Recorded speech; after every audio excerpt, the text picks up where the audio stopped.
In this episode, I talk about my experience of playing a player character in my own campaigns, and Loz pops in to give us all an update and to tempt us with new releases.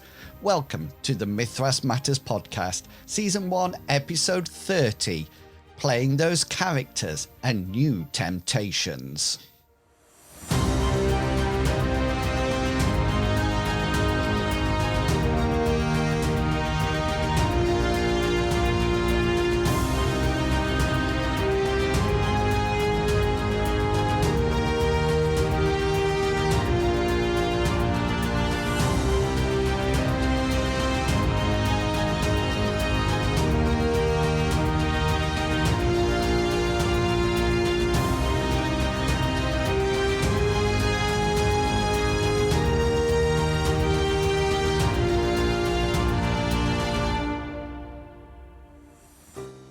Hello and welcome to Mythras Matters, a podcast dedicated to the Mythras rule set and all its supplements. As always, I am your host, Inwils, and welcome to November. All the clocks across the world have probably all gone back an hour now, and we here in the UK are back to GMT, Greenwich Mean Time. Darker mornings but lighter evenings for a while. I really like the colours of autumn, the leaves on the trees, although they do get a bit slippy once they hit the ground and get wet with rain. We are currently back to playing the fantasy version of Mythras, with the characters progressing in a range of areas. If you haven't seen an episode recently, well, Hazra has discovered he has a totem spirit looking after him. Cyrus has learnt a new spell and is still working on progressing within his order, and Bartleby has risen in his own religious order and has now gained access to more healing magic. It's good to be back to the characters that we've been playing for a long period of time. One of the reasons I really like campaigns rather than one-off adventures is the way the characters progress. Not only do they get better spells and enhanced skills, they also develop their personalities. Now, since Hengist no longer plays in the campaign, Bartleby has become the longest serving member of the party, and I really like it when the players start to reminisce about their past adventures. Does anybody here remember when Hazra gained his lump hefting skill? This episode, I'm going to be flying solo again. I actually keep a document full of ideas for when I have a solo content episode. This saves me getting stressed out when no one has approached me to make an appearance of the podcast, or I fail in my influence role to try and persuade someone towards the microphone. Remember, if you would like to contribute to the podcast, then why not just drop me an email or message and let me know what you would like to cover. I'm always looking for reviews or interviews with people. So if you are interested, then you can email me at inwils@gmail.com or send me a message on the various forums I frequent. Also, if you want to skip to certain points within the podcast, then do use the chapter markers that I provide for each episode. Okay, let's fill this episode now. Later, Loz will be popping in with some updates, but first, all about me playing a character in my own campaigns as well as GMing.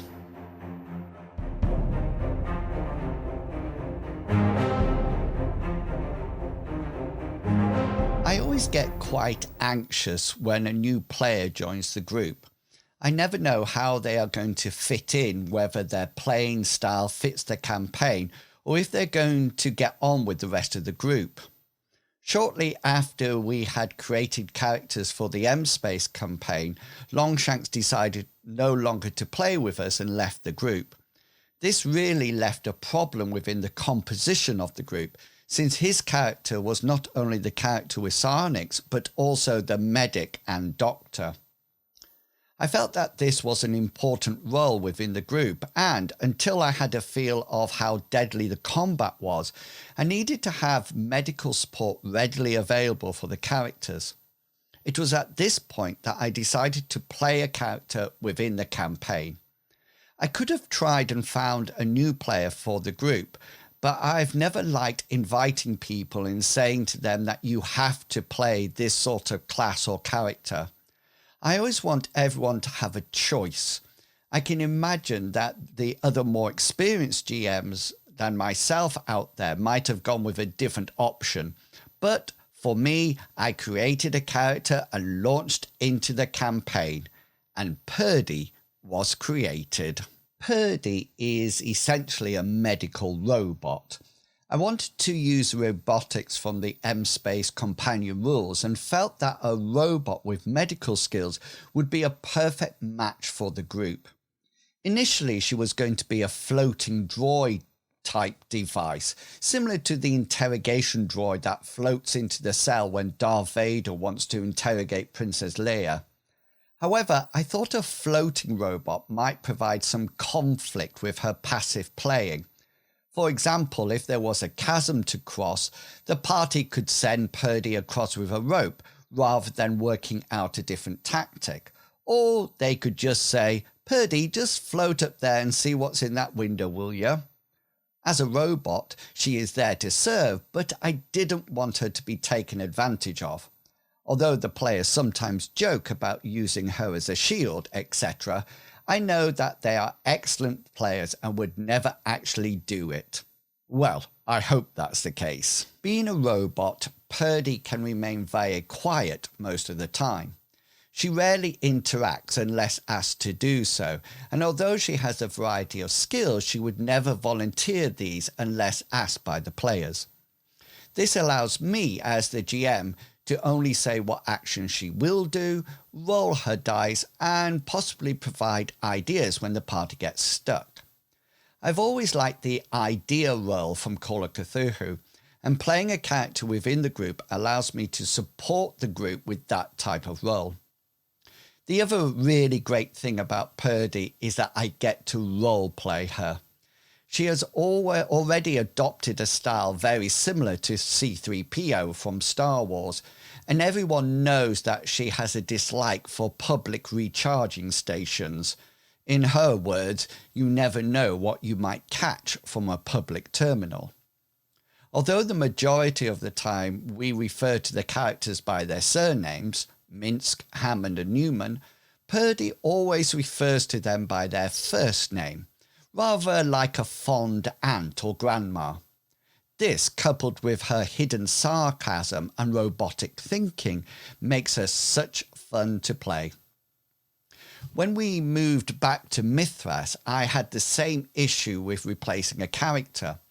Hengist was the main tank of the group and really took the role of the frontline fighter. Hazra has excellent skills for combat, but his armour means he's more of a support fighter or skirmisher. So I created another character, a tanky human known as Ulrich. Now, at this point, I'm not going to tell you all about him, since I know that the players sometimes listen to this podcast and I don't want to give anything away. I have to say, though, I am very pleased with him as a character and will enjoy playing him in a passive way. There is definitely more to reveal about him in future adventures. So, what do I think about playing a character in a campaign while I am also GMing? Well, first, I enjoy creating characters, and creating my own, I have really started to understand the character creation procedure much better. In a similar way, I've started to look in more depth in the skills that we use and the specials that are very active in combat. And I really like to choose the ones which are more appropriate for each situation. I also have a way to passively steer the party in certain directions or to help them when they get puzzled.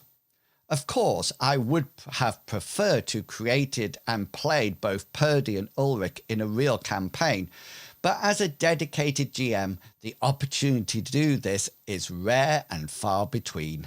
If you ever get the opportunity to play a character within your campaign, then I would say have a go at it.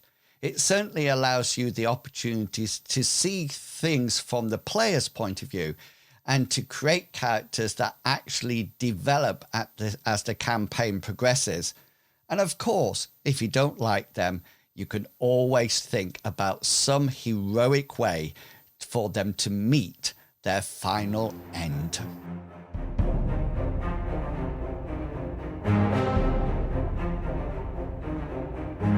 With Christmas approaching quickly, I thought I would invite Loz onto the podcast so he could tempt us with new releases that we can add to our Christmas lists. Over to you, Loz.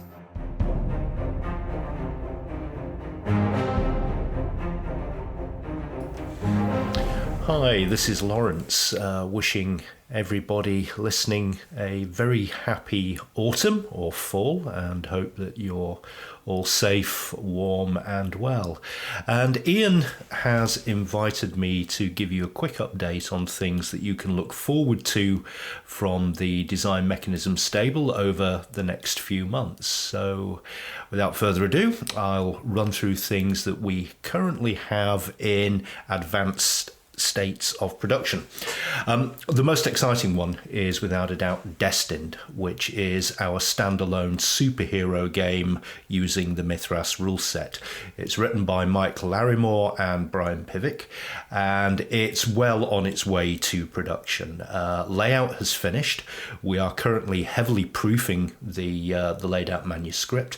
Comes in at about 300 or so pages, but it is a complete game. And the system covers everything from Silver Age superheroes right up to the gritty realism of current superhero movies and television like The Boys, The Dark Knight, The Avengers, and so on. It will really tackle most superhero genres of whatever kind that you wish to throw at it.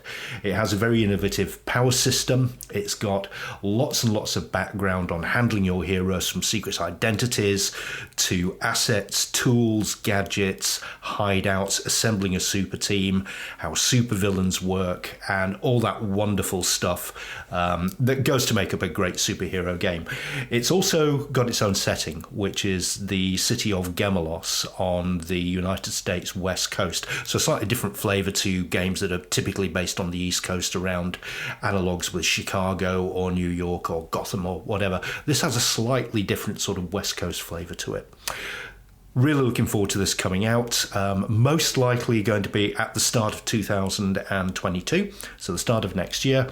And keep your eyes peeled for more information on when Destined will be available.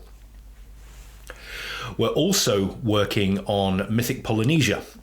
This is the latest Mythics edition, and it's written by Mark Shirley, and as the name suggests, it focuses on the South Pacific archipelagos. Hugely evocative game. The artwork is just about complete for this, and it really brings to life the myths, the dangers, the religions, the weird monsters and spirits of the South Pacific and the Polynesian islands. Mark brings with it his customary attention to detail, his superb way of conveying information on a detailed historical setting, and it will be a wonderful addition to our Mythic Earth series of books. We're probably looking at the middle of next year before that is released, and again we will give more information on that as we get closer to the release date. One thing that we can say that will be out this year before Christmas is for classic fantasy, and that is a module called the Temple of Set. It's Egyptian themed or Egyptian inspired. It's written by Darwin Martin, who's written a couple of classic fantasy modules for us before, and it's about 80 pages. That has just finished its final proofing, and we will have that on sale within the next 2 to 3 weeks. So for all you classic fantasy aficionados out there, we haven't forgotten you. There is a release coming up, and if you're not necessarily a fan of classic fantasy, it will work perfectly well with normal Mythras if you like the Egyptian feel in your games. So it's definitely one to keep your eyes peeled for. And Staying with the classic fantasy theme, a quick update on the Unearthed Companion. This has been on the cards for a few years now, and little hiccups in the workflow have kind of occurred, which have delayed it. But now it's almost here. We've received the manuscript from Rodney Leary. We are working through it editorially, looking at the way the book is scoped, what things we need to change, what things we need to tighten up. And this is a certainty for a 2022 release. It's now well into the production cycle. And Rod has done a fantastic job of taking classic fantasy to those higher 4 and 5 ranks. There's a plethora of new spells, a plethora of new treasures, lots and lots of new monsters, some little tweaks to the rules here and there based on feedback that we've had from classic fantasy, and incorporating some errata. The book will probably be about 220, 230 pages in length, and again, more information as it progresses through its production cycle, but certainly it will be released in the next 12 months or so. That kind of brings us up to date with all the main releases that are coming out. But of course, we do have lots that we don't really have too much to say at the moment. We have a very, very full pipeline of things that we are working on. Adventures that have been submitted and are being reviewed editorially for Mythic Constantinople, Luther Arkwright, more classic fantasy, and a couple of other things, including Mythic Britain. These things will progress through 2022. They certainly are not in any stage for us to talk about in terms of their production schedule at this point, but definitely things to look forward to. So lots and lots for next year coming up. Certainly lots on the horizon. Destined, Temple of Set, Mythic Polynesia, these are all very, very well developed, and very much looking forward to seeing them. I've waffled on enough, so let me wish everybody a very happy holiday season for our friends in the United States. Spend lots on Black Friday, especially on Mythras products, and I look forward to speaking with all of you again at some point in the not too distant future. Back to inwils.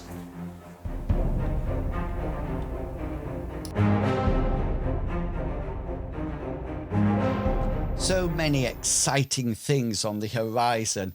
I'm going to have a very full list for Black Friday and Christmas.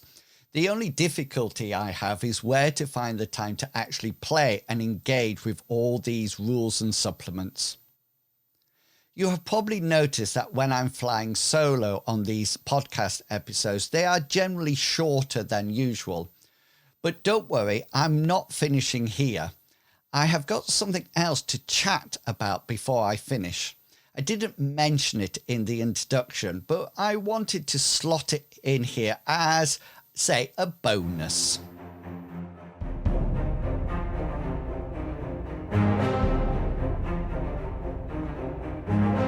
We've been exploring a new system within our gaming sessions that, after playtesting it for a while, have decided to stick with. I thought I would share it with you. You can let me know your thoughts about our system and whether you have created anything similar for your own groups. We are all aware how precious luck points are. They can be used in so many situations and in so many ways that can result in anything from succeeding in a role to bringing your character back from the brink of death. The players in our group are all well versed in using luck, but as a GM, I was not. I often thought when I started to play Mythras that I would never use luck and never actually assigned it to any monsters or NPCs. I then moved away from this and started to dabble with the use of group luck rolls and found these usable. When creating a character or encounter, I would allocate a number of luck rolls to it that I could use at my discretion. Of course, as per the core rulebook, I could not affect a dice roll that had already been changed by a luck roll, but apart from this, I really had no restrictions.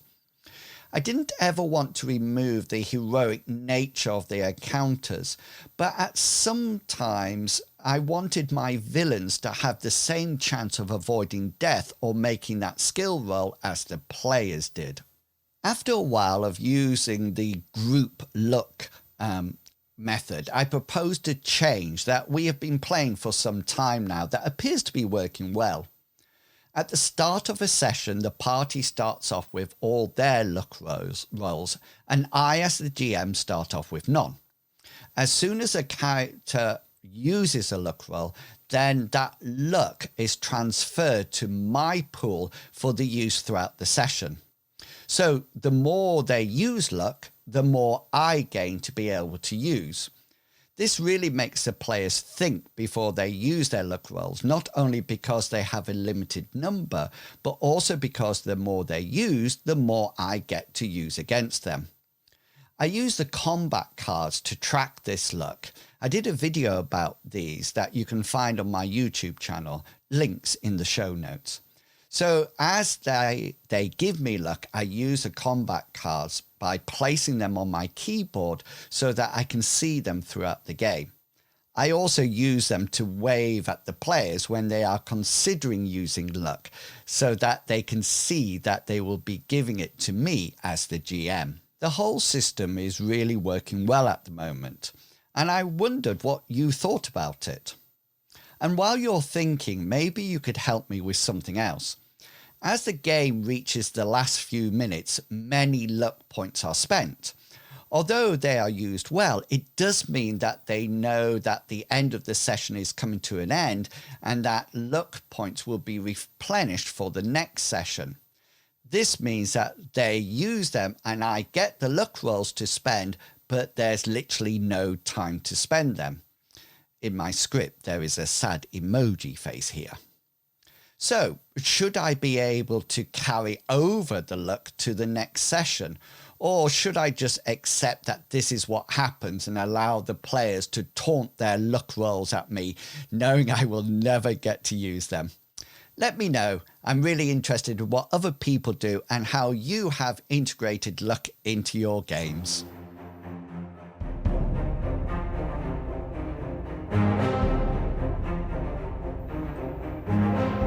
And that's it. Another episode of Mythras Matters completed.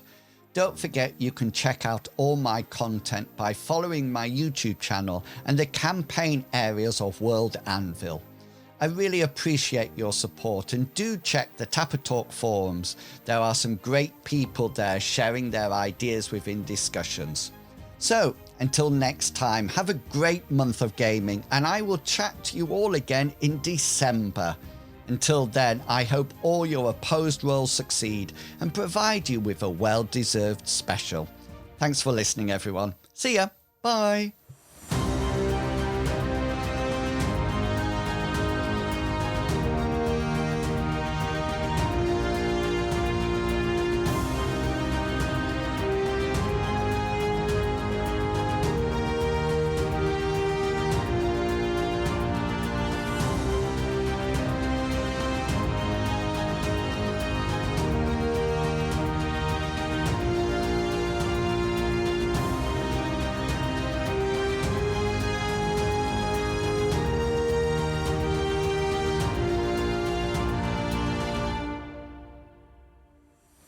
The content of this podcast is covered by the Creative Commons Attribution 3.0 license, so please give appropriate credit if you are sharing or copying any part of this podcast.